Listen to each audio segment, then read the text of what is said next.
El Ministerio de Agricultura, Ganadería y Alimentación informó sobre las medidas que desarrollan el corredor seco para reducir el impacto de la canícula, cuyo inicio está previsto para la segunda quincena de julio. De acuerdo con la cartera, esta región figura entre las más vulnerables a la disminución temporal de las lluvias, situación que podría afectar la producción agrícola y la seguridad alimentaria de miles de familias. El corredor seco va a ser el más afectado. Tenemos áreas de Santa Rosa, Baja Verapaz, tenemos unas áreas en Petén, ¿verdad? Ahí realmente pueden ver un mapa con todos los departamentos y las áreas de esos departamentos que pueden afectarse. Bueno, nuestros granos básicos, ¿verdad? Depende del momento en que los hayan sembrado, porque sabemos que estos, si no tienen agua en cierto periodo, pues obviamente no van a tener un desarrollo adecuado. Actualmente se ha estado haciendo lo que se hace con regularidad, que es los alimentos, ¿verdad? Que es con apoyo de CESAN. También se ha estado apoyando, tenemos el sistema de Keyline, que es algo que queremos fortalecerlo. Sabemos que esto es algo de tiempo, no es algo tal vez tan inmediato, pero sí estamos tratando de enseñarlo en las diferentes áreas con técnicos para que puedan apoyar a todas las comunidades. Asimismo, la institución emitió una serie de recomendaciones dirigidas a los agricultores, entre ellas implementar prácticas de conservación de humedad de los suelos, optimizar el uso del agua disponible y dar seguimiento constante al estado de los cultivos para reducir posibles pérdidas durante el periodo de canícula. Por supuesto, hay temas que son elementales dentro del análisis que en la medida trabajamos, pero el desarrollo de una mejor calidad de vida para los guatemaltecos siempre ha sido una factura pendiente del Estado de Guatemala, y sobre todo cuando tiene que ver con cambios climáticos que son pues un círculo que todos los años vivimos, y hoy la canícula viene a generar muchos parámetros que son interesantes de conocer. Para ello, invitamos a nuestro distinguido colega y analista político, Max Santa Cruz, quien nos acompaña en este espacio. Max, bienvenido. Muchas gracias, Sandy. Fernando, un verdadero gusto estar de nuevo con ustedes y a la teleaudiencia en casa. Por supuesto, un fuerte abrazo. Sabemos que el corredor seco y también las situaciones, el fenómeno de la canícula es algo que está como una deuda pendiente todavía que se tiene, ¿no? El corredor seco se ve afectado constantemente y sabemos también que pueden existir este tipo de fenómenos como la canícula. El punto es que a manera de prevención, el Estado de Guatemala está trabajando, si ya se sabe que puede existir esta probabilidad, si ya se sabe que el corredor seco es el más afectado. ¿Hay alguna política de prevención o medidas que tú creas, Max, que se están implementando para hacerle frente a esta situación, o simplemente nos quedamos con que la afectación está? Esa es una excelente reflexión de arranque, porque en sí la canícula como tal no debería ser generar un nivel de emergencia en una población. Que existe vulnerabilidad en la población, sí, pero existe con canícula o sin canícula. Lo que el Estado debe hacer en este caso es prepararse para que estas circunstancias o estas condiciones de esta población vulnerable no sean elevadas a partir de una canícula que se prolongue o a partir de los cambios climáticos que existen. Es ahí donde creo yo que el Estado históricamente no ha sido lo suficientemente efectivo. Recordemos que el corredor seco no solo es en el caso de Guatemala, pero en América Central abarca cerca de 11 millones de personas si sumamos la totalidad de la población vulnerable, y en el caso guatemalteco llegamos a cerca de 90,000 familias, que se traduce en 500,000 personas aproximadamente en 6 departamentos: Jalapa, Jutiapa, Chiquimula, Zacapa, la parte de Baja Verapaz y algunos sectores de áreas de Huehuetenango y Quiché.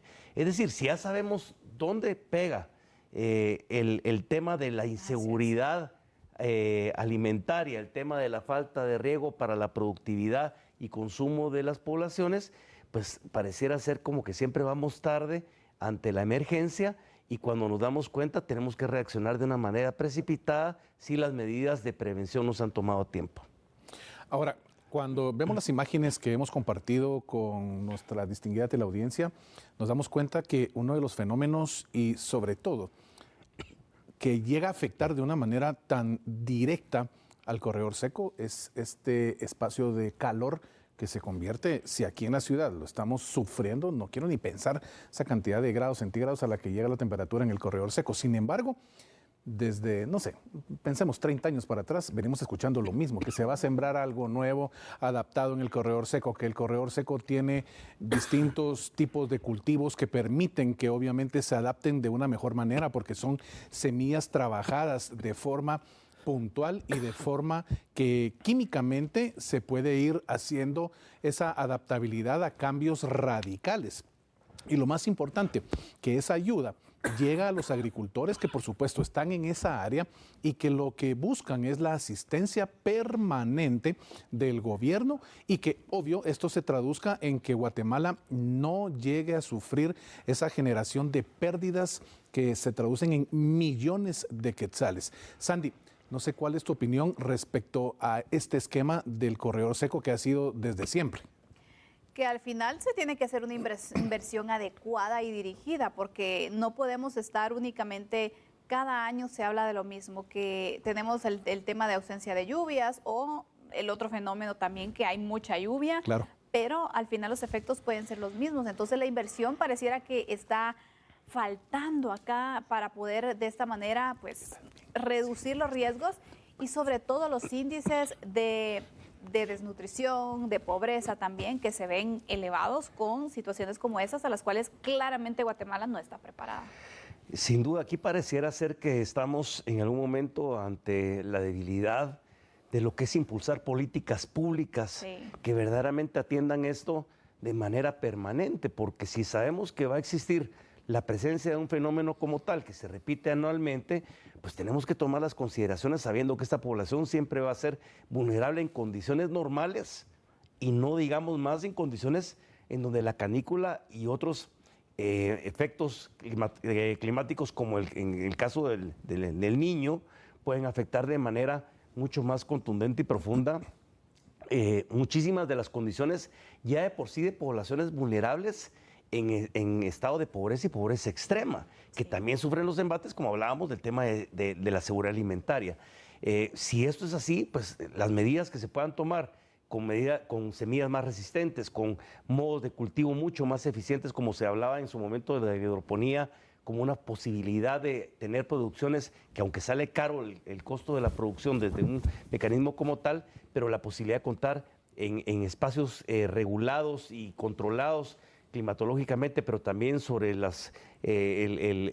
riqueza del suelo en territorios que son muy secos, pues la posibilidad de contar con 2 o 3 cosechas al año no solo puede satisfacer las necesidades alimentarias de la población, pero también ayudar a ser competitivos en la parte económica, porque la pregunta está ahorita, si no existe el recurso hídrico para poder, en el caso de atender lo que son las cosechas, que por sí afecta especialmente en el caso del maíz y frijol, que es sustento de la alimentación de estas poblaciones, ¿cómo van a ser en este momento las poblaciones para subsistir la temporada de una canícula que puede extenderse a un poco más? Entonces, creo que es ahí donde el Estado tiene que entrar en esa etapa de auxilio, pero en este momento sí tendrá que ser sobre atención de la emergencia. Pero si podemos, y tal vez estoy hablando de que sí existen contenciones un poquito más avanzadas para que esto se vuelva verdaderamente una política pública que pueda contener no solo en este año, sino que en los próximos años estos desajustes que sin duda afectan, como repito, a cerca de 500,000 personas en Guatemala. Max, a ver, aquí hay una situación y es lo que al final para molestando a la población y es esa repetición permanente todos los años de las mismas declaraciones de vamos a hacer, vamos a tratar, pero al final no se ve un cambio estructural. Muchas personas dicen que en un área desértica estamos perdidos y no se puede hacer nada y no se puede utilizar de ninguna forma, como en este caso el corredor seco. El argumento se vota viendo, por ejemplo, una primer potencia como Estados Unidos y analizando lo que hicieron en Las Vegas, Nevada. Un desierto absoluto, pero dentro de un espacio territorial pequeño hacen uno de los lugares turísticos más grandes de ese territorio. ¿Por qué no podemos tener un cambio estructural de pensamiento y traer una innovación que permita que el corredor seco produzca? Pero es lo que les mencionaba, yo tuve la oportunidad de visitar algunas regiones del Estado de México que tiene regiones y espacios desérticos en donde la implementación de estas técnicas de hidroponía para la cosecha, en este caso creo que era tomate, lo que ellos tenían les permitía llegar a 2 o 3 cosechas anuales porque el sustrato de la siembra lo controlaban ellos. Lógicamente no es barato. Pero ¿qué es lo que estamos anteponiendo acá? Que lo mencionabas en el segmento anterior. Claro. La vida es el objetivo principal de resguardo para el cual el Estado se constituye y se organiza en garantizar las condiciones de bienestar y de vida en las mínimas a las personas. Algunos dirán, bueno, es que toca a cada quien, sí, pero si en este caso las circunstancias son difíciles para muchos guatemaltecos, pues creo que tal vez empujar este tipo de tecnologías que están a la mano, que ha sido en otros países como Israel, donde también han desarrollado la posibilidad de tener los ingresos no solo económicos, pero también los suficientes ingresos para poder generar la sustentabilidad de seguridad alimentaria de su población, pues yo creo que no estamos inventando el hilo negro y habrá que ver cuáles son los modelos exitosos de los cuales podemos implementar en una región que está plenamente identificada, que está definida y que sencillamente o complicadamente hay que ponerle una decisión política para que no estemos repitiendo año con año, como bien nos están mencionando, que esta vuelve a ser un elemento de crisis cuando en sí la canícula no debería ser más que un espacio de tiempo en una condición específica dentro de una transición de un verano a un invierno o el mismo espacio dentro de una época invernal. Así que esa es la preocupación sobre las decisiones que un Estado debe tomar y tener esa anticipación de prevención. Creo que es fundamental. Es muy importante, Max. Y creo que, bueno, como concluimos este tema la canícula no es un tema nuevo, no. Claro. Pero las consecuencias cada vez son más severas para la población que depende especialmente de la agricultura y creo que eso es algo que debemos de resaltar. Y la canícula no debe ser una emergencia como tal. Así es. La desatención de las causas estructurales, de las condiciones de esta región específica, sí es una emergencia nacional y permanente. Y es algo que realmente el Estado debe ponerle toda la atención. Max, muchas gracias por habernos acompañado. Este es un espacio que realmente se enriquece con tus conocimientos. A ustedes, con la oportunidad que nos dan de dirigirnos en casa a toda la teleaudiencia y esperamos que a partir de eso se genere por lo menos el debate y la posibilidad de analizar qué es lo que podemos hacer por Guatemala. Por supuesto, así que concluimos el análisis de este programa. Gracias, Fernando, también por estar con nosotros y poder enriquecer también el mismo. Vamos a continuar con más información. Claro que sí, es un placer estar con ustedes en estos análisis y continuamos en A la Medida.